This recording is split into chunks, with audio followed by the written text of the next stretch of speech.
Il travaille à la RATP le jour, il est chanteur de rock la nuit. Didier Wampas revient avec un nouveau disque.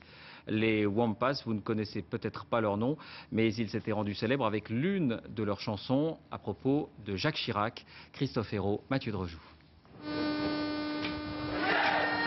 C'est l'histoire de Didier Chapdelaine. Chaque matin, il est dans les sous-sols du métro parisien, son job, électricien.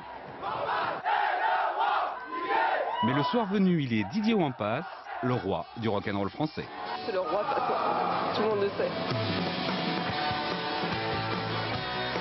Une vie souterraine, celle de la RATP.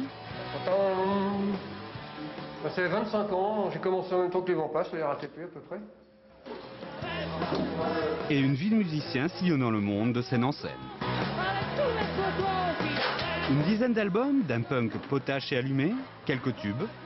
Mais lui n'a aucune envie de quitter le métro.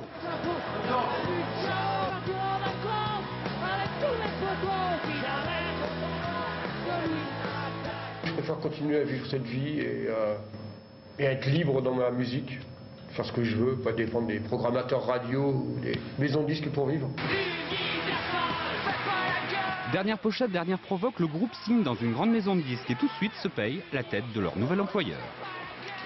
Non, crache pas dans la soupe, c'est que c'est une histoire vraie. C'est que il y avait d'autres paroles, mais quand on est arrivé avec le disque, ils nous ont dit c'est bien, mais ça passera jamais à la radio, donc ils m'ont cassé les pieds. Réponse du patron, Pascal Nègre, entre clémence amusée et réalisme économique.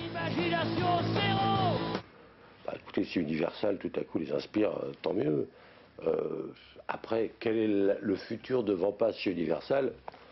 Ça dépendra de leur succès, de leurs envies et de nos envies réciproques.